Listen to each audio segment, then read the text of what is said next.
Olá, turma do primeiro ano, tudo bem com vocês? Que bom, espero que todos vocês estejam muito bem. Estamos começando o nosso ano letivo, não é? De uma forma que nos acostumamos ano passado, né? Mas esse primeiro momento que estamos vivendo vai ser um momento de revisarmos os conteúdos do ano anterior, né? Como vocês estão mudando de nível, indo do nível fundamental para o nível médio. Então, nós vamos revisar apenas os assuntos que serão importantes para vocês nessa passagem inicial, tá bom? Porque até mesmo alguns assuntos que vocês viram no nono ano, vocês não vão ver no primeiro ano, só verão lá no terceiro ano. Então, nós vamos revisar aquilo que foi mais importante para vocês. Uma das coisas que nós falamos desde o início foi a questão de língua e linguagem, tá? Então, se eu perguntar a vocês o que é uma língua, o que é que vocês me respondem? Eu até coloquei aqui, ó. Exatamente. A língua é um órgão do nosso aparelho fonador. Deixa eu mostrar logo o quadro a vocês. Ai, meu Deus, mostrei minha mão. Ó. Façam um print aí da tela, para depois vocês copiarem no caderno de vocês. 1, 2, 3, façam um print dessa primeira parte da tela. Ó. Então, a língua é um órgão do aparelho fonador, responsável pela articulação dos sons e das palavras, tá? Quando nós falamos, observe que a nossa língua se mexe na nossa boca. Ela não fica parada, tente deixar ela parada. E rarrando. Veja se o som sai rarrando. Não sai, né? Então, a língua, ela precisa se mexer dentro da nossa boca para articular os sons. Observe. Quando eu digo o som das vogais, A, E, I, O, U, observe que a nossa língua não topa em lugar nenhum. A, E, I, O, U. Ela fica solta na boca. Já quando eu falo o som das consoantes, B, olha os lábios, B, C, olha a língua nos dentes, C, D, olha a língua, D. Então, as vogais são a passagem de ar, né, sem que a língua faça movimentos bruscos, tá? Através de movimentos suaves da nossa língua. Já as consoantes, elas são formadas a partir do movimento da nossa língua, junto com os dentes, os lábios, né? Para a formação das consoantes. Veja, a língua é tão importante que tem algumas pessoas que têm problema na língua e acabam não pronunciando algumas palavras direito, não é? Tem algumas pessoas que o pessoal chama de língua presa, né? É que tem algum problema na língua e elas falam, por exemplo, a letra R, elas falam com dificuldade, né? Falam não consigo nem imitar. Problema, né? Tagaro, togrosso, trouxe. É como se fosse uma letra G no lugar do R. Não sei imitar, tem gente que sabe direitinho, né? Então tem gente que tem um problema na língua e fala um pouquinho diferente, né? Tem gente que às vezes tem problema nos dentes.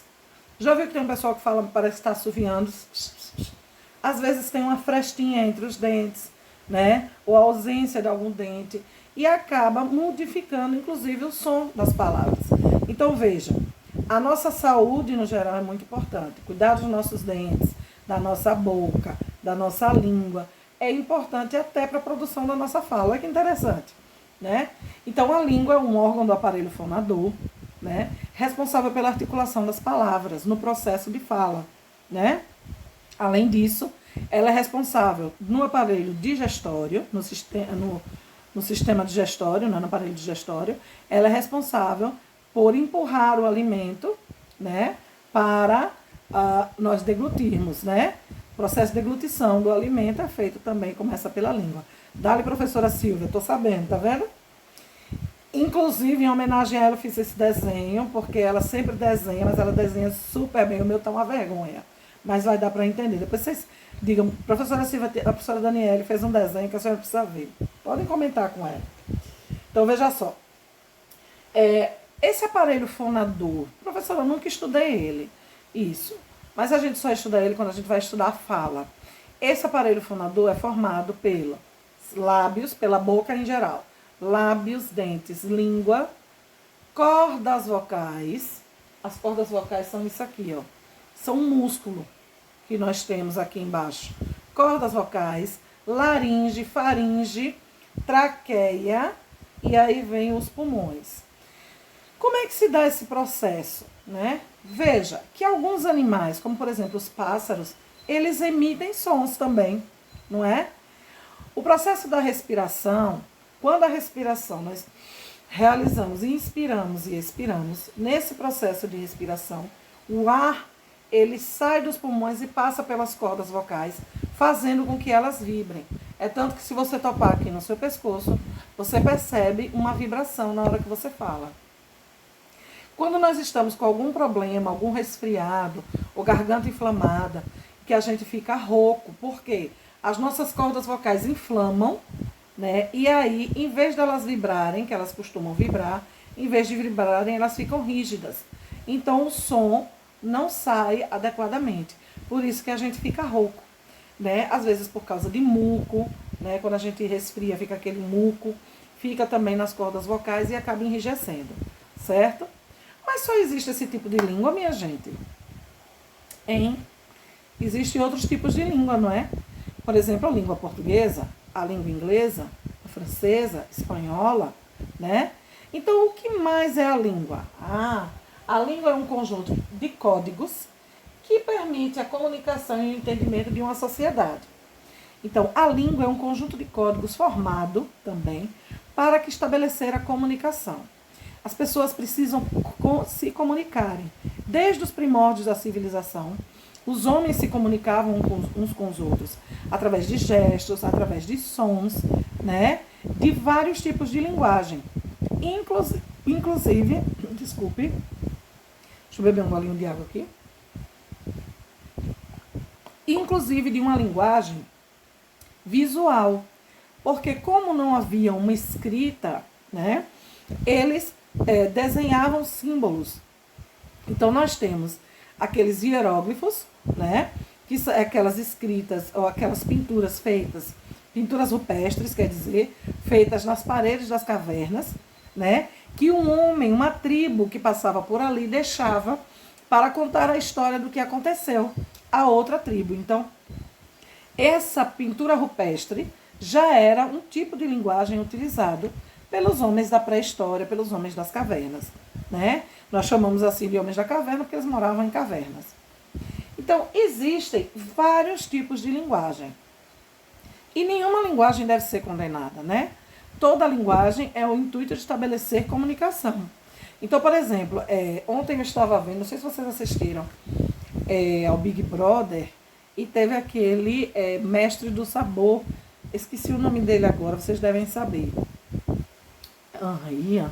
Não sei, ele é um chefe do programa Mestre do Sabor e ele é francês, certo? Claude, lembrei agora. Ele é francês. E aí ele falando, é super interessante. Eu amo essa questão, vocês sabem, de sotaque, de influências, de regionalismos e tudo. E aí ele falando, ele falava, maravilha, a Seara, né? Era fazendo uma propaganda da Seara. Mas na França, eles não têm esse R vibrado que nós temos aqui. Eles têm um R, né? Um R mais arranhado, né? Então, eles falam com esse R mais arranhado. Por isso que Claude, mesmo já tendo tantos anos no Brasil, apresentando o programa, ele não perde o sotaque francês ao falar o R, né?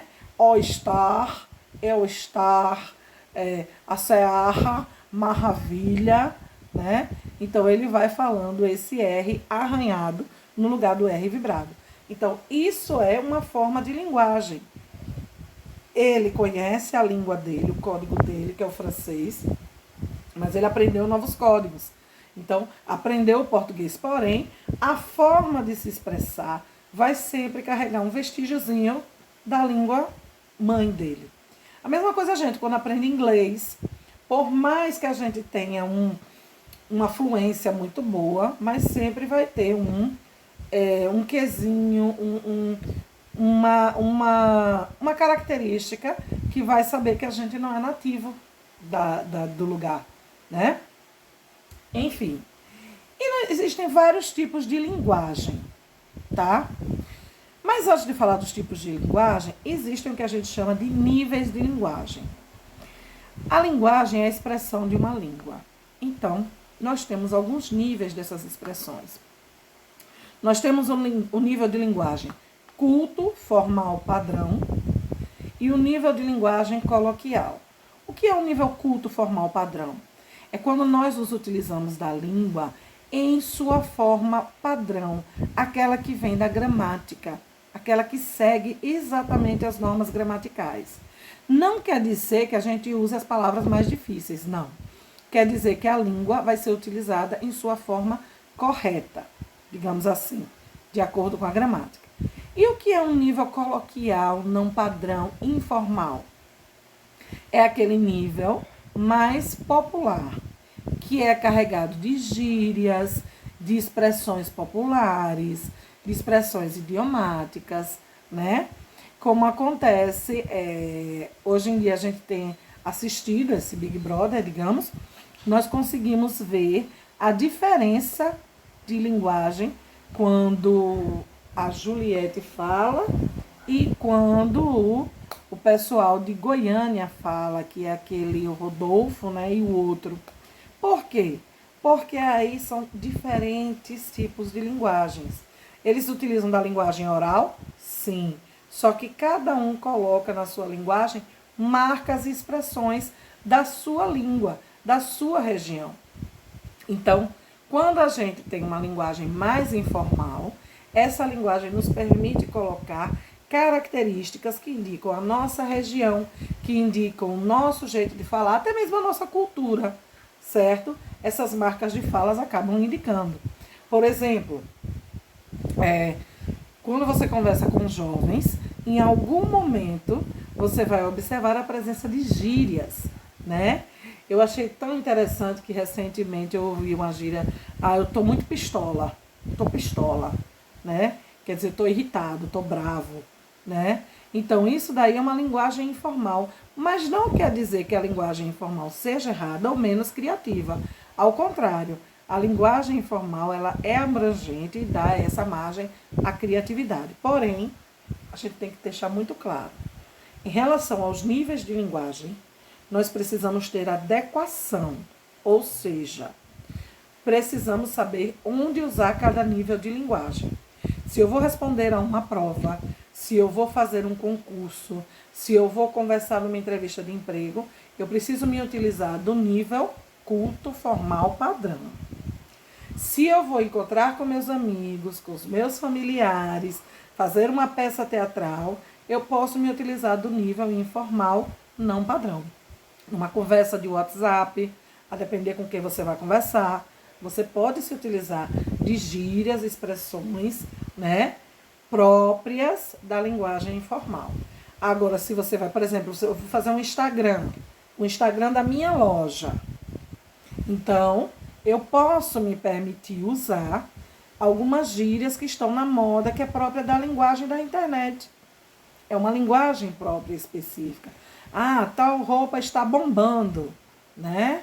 É top, né? Então, tem termos que você consegue utilizar na linguagem informal que caracterizam o meio onde você se encontra, né?